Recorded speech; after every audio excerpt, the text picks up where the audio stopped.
Retire before 40. Watch your back. Watch your back, people. And I mean, there are physical, organ or set of organs, the system called your back, the spine, the muscles. Take care of your back.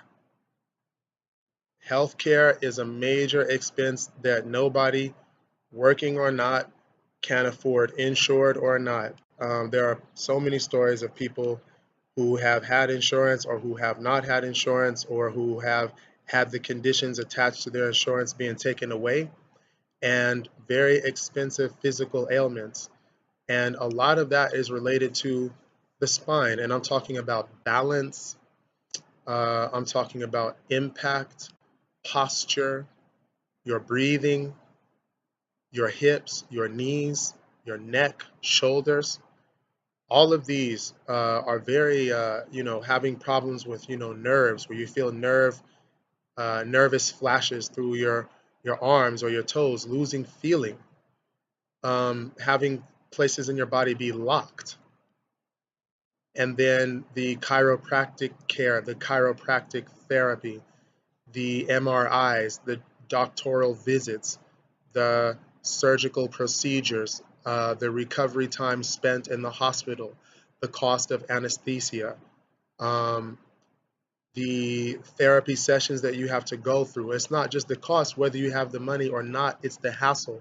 And whether you even have time to be hassled, it's the pain and the debilitation. And so you've got to take care of your back. That takes care of you, your money, it takes care of you, everyone that depends on you, and it takes care of your life. When you sit right, you breathe better. You see better when you get that oxygen to your eyes, and the only way to sit right is to have your back upright, your chest open, your shoulders open, right? Your body in balance, your hips, and to be sitting in such a way that doesn't push you inwards. That cubicle lifestyle that so many of us live, being in those cubicles where you're not really getting comfortable. You're just trying to basically keep that swivel chair that leans back even when you don't want it to, no matter how many times you reach down and back to play with the knob. You're just trying to keep yourself dangled on that in such a way that you don't tip over. And then you're surrounded by those walls. You got to get out of those walls, not break them down, but turn those walls into windows. When I used to be in the cubicle or drive a limousine, all I was ever was glad of was the view. That if I had a cubicle by the window, I could see some nature and greenery, and I loved that. Or when I was in a mobile cubicle called the limousine or taxi, same thing. And I'm like, hey, as an Austinite, I'd rather hike 3 to 5 days to those places instead of driving past them or looking at them, dreaming about them, and come back to my house with 3 to 5 days added for the return time. You know, hike through your city. Why can't we camp in our cities? I guess we can. We should just go through these like urban crawls where we hike and camp throughout the city from place to place. And it's all organized and announced, and we just do that.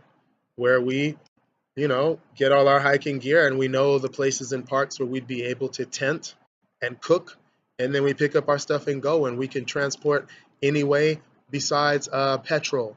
If it's battery powered, if it's like where I live, there could be donkeys, there could be bullocks, there could be oxen, there could be camels, there could be horses, all pulling carts or pulling people, sure, you know, not to overwork a horse, but maybe there's other horses that aren't, no one's riding that we could ask to ride, if they're arrested.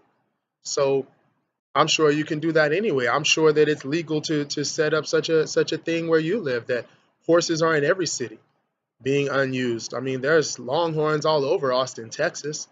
So having animals about, being cared for, being in the right zones legally, why not? Let's do these urban crawls. Let's get active. Let's get our backs moving. Let's get our knees up. Let's get our chests open. Let's get our, abdominals basically out. Let's hold our spines straight. Let's jog just breathing through our noses so we maintain that pace and posture and composure. Let's live. Let's breathe. Let's retire. Let's respire. Let's aspire. Let's retire.